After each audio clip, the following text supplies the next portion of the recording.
Murid-murid, pernahkah anda terfikir mengapakah tumbuhan menjadi layu? Biasanya, tumbuhan menjadi layu disebabkan ianya kehilangan air akibat tidak disiram, cuaca yang sangat terik ataupun pada musim kemarau. Salam sejahtera, saya Cikgu Mahfariza, guru sains anda pada hari ini. Dan topik yang akan kita pelajari daripada bab 3, tingkatan 3 iaitu pengangkutan dalam tumbuhan. Untuk pembelajaran pada kali ini, murid-murid boleh memerihalkan proses transpirasi dalam tumbuhan. Jadi, apakah yang dimaksudkan dengan transpirasi? Ya murid-murid, transpirasi adalah satu proses di mana tumbuhan kehilangan air dalam bentuk wap air ke persekitaran melalui stoma yang terdapat dengan banyaknya pada permukaan di bahagian bawah daun secara penyejatan. Stoma atau juga dikenali sebagai liang adalah struktur pada tumbuhan dan boleh ditemui pada bahagian daun, batang dan akar. Pada hari siang, dengan kehadiran cahaya matahari, tumbuhan akan menjalankan proses fotosintesis. Proses fotosintesis akan menghasilkan sukrosa atau glukosa dan membebaskan gas oksigen. Sukrosa ataupun glukosa yang terhasil akan diangkut oleh struktur floem dari bahagian daun ke seluruh bahagian pokok. Pada masa yang sama, air dan garam mineral di dalam tanah akan diserap oleh akar pokok dan diangkut ke seluruh bahagian pokok sehingga ke stoma yang terdapat pada daun.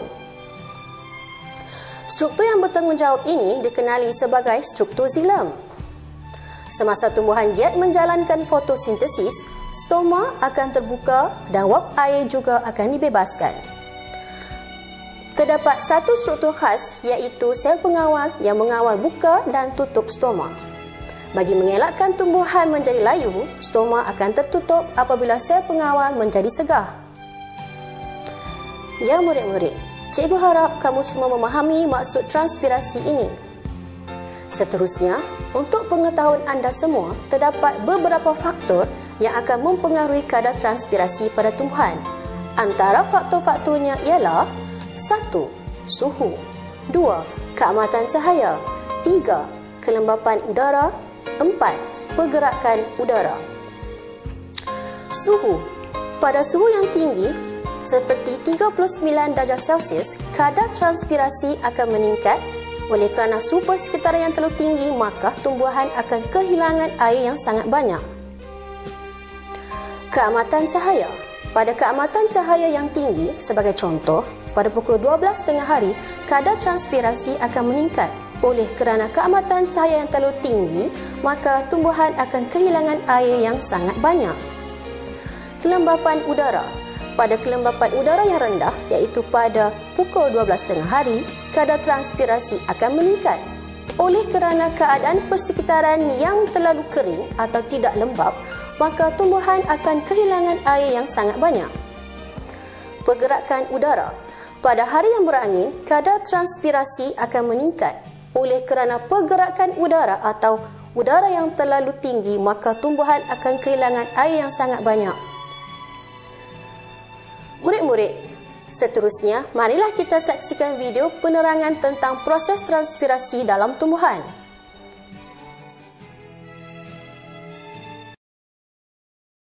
Jeff dan Eddie sedang menyiram tumbuh-tumbuhan di kawasan sekolah. Jeff bertanya, "Cantik bunga-bunga ini, bukan?" "Ya, cantik. Pastikan awak menyiram pokok-pokok bunga itu betul-betul kerana sudah seminggu hujan tidak turun," kata Eddie. "Oh tidak, lihat tumbuhan di sana. Ia telah layu," kata Jeff. "Saya rasa kita tidak menyiramnya dengan cukup.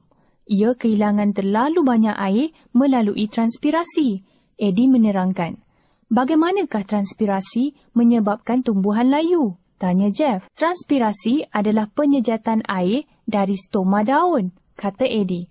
"Tumbuhan kelihatan segar pada waktu pagi. Batangnya tegak dan daun tidak layu. Ini kerana sel-sel tumbuhan yang segar mengandungi air. Apabila ada cahaya matahari, tumbuhan mula menjalankan fotosintesis. Stoma pada daun terbuka. Transpirasi berlaku dan air tersejat melalui stoma, Eddie menerangkan. Saya fikir tumbuhan itu layu kerana keadaan yang sangat panas pada waktu petang, kata Jeff. Ya, pada waktu petang yang panas, lebih banyak air tersejat. Jika tumbuhan itu tidak dapat menyerap air yang cukup melalui akar, tumbuhan layu kerana sel-sel menjadi flasid, kata Eddie.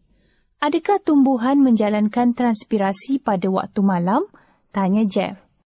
Jeff, pembukaan dan penutupan stoma menentukan sama ada transpirasi berlaku atau tidak.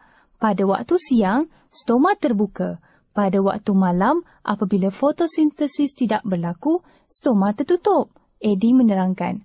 Bagaimanakah tumbuhan kehilangan air jika transpirasi berkurang pada waktu malam?